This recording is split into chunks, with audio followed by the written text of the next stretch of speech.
Hi everyone, my name is Althea Jane Sedillo, and I'm going to discuss about portfolio assessment.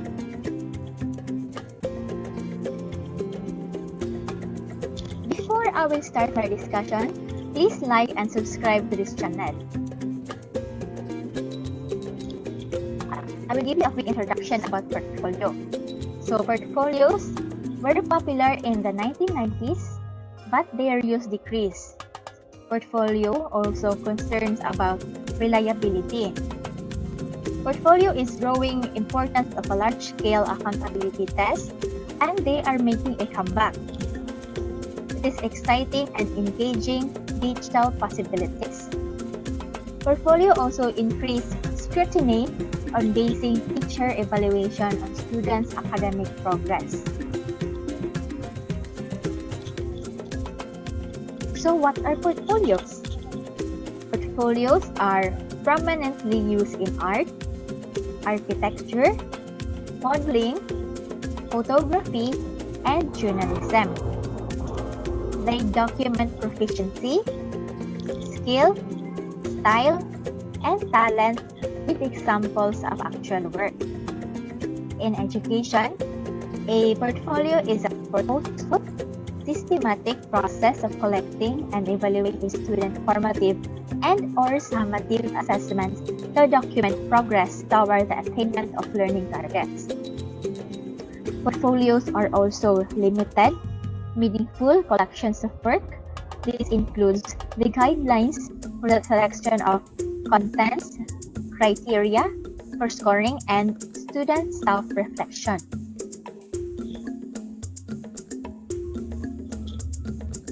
An effective portfolio is purposeful, systematic, and well-organized. It contains meaningful work. It has pre-established guidelines. It engages students in selection, evaluation, and reflection. This also motivates students. And the document progress based on clear, well-specified scoring criteria. So here are the characteristics of effective portfolios. First, it is clearly defined, purpose-aligned with learning targets, standards, and 21st century skills. It is systematically organized collection of students' work projects, products, and it is a high student engagement and motivation. It individualized students' artifacts, and it is pre-established guidelines used to establish contents, some student selection of contents, student self-reflection, clear and appropriate criteria for evaluating student products, conferences held between students and teachers to review and evaluate. So here are some examples of portfolios.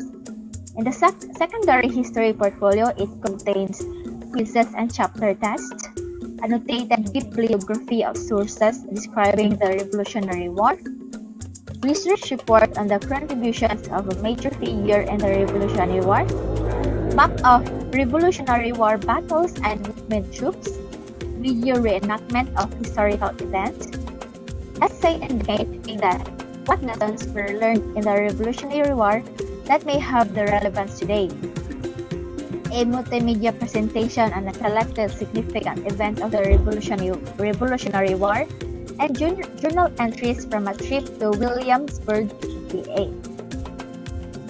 Then reflection indicating what products and activities about the Revolutionary War have had the greatest meaning to you. In elementary language art portfolios, it contains homework, quizzes, and chapter tests, summary of the main ideas of 3 different types of genres of books, quotation of reading checklists indicating the number of different types of articles and books read, example of initial and final drafts of 2 fictional stories, research paper on the lives of 3 children's book authors, an example of a poem, log of reactions to reading books, and reflection indicating what reading and writing products and activities have had the greatest meaning to you. So here are other examples of portfolios in secondary writing. It contains initial draft of essay demonstrating your ability to argue a position, final draft of essay demonstrating your ability to argue a position, brief report prepared for a class project or presentation, your best example of writing based on library research, an example of correspondence such as a letter or email message, and an example of an essay examination answer, an example of creative writing, and reflection indicating how you have improved your writing. So, the secondary geometry portfolio consists of quizzes and chapter tests, drawings that represent at least 10 different geometric shapes, brief report of the use of geometry in 2 daily newspapers, list of geometric terms with definitions, identify 3 different business logos using circles and identify essential geometric elements. Identify and illustrate 3 types of bridges that represent different geometric shapes. Find a newspaper or online ad that illustrates the effective use of triangles. And lastly, reflection indicating what you have learned about the use of geometric shapes. So that ends my report. Thank you for listening.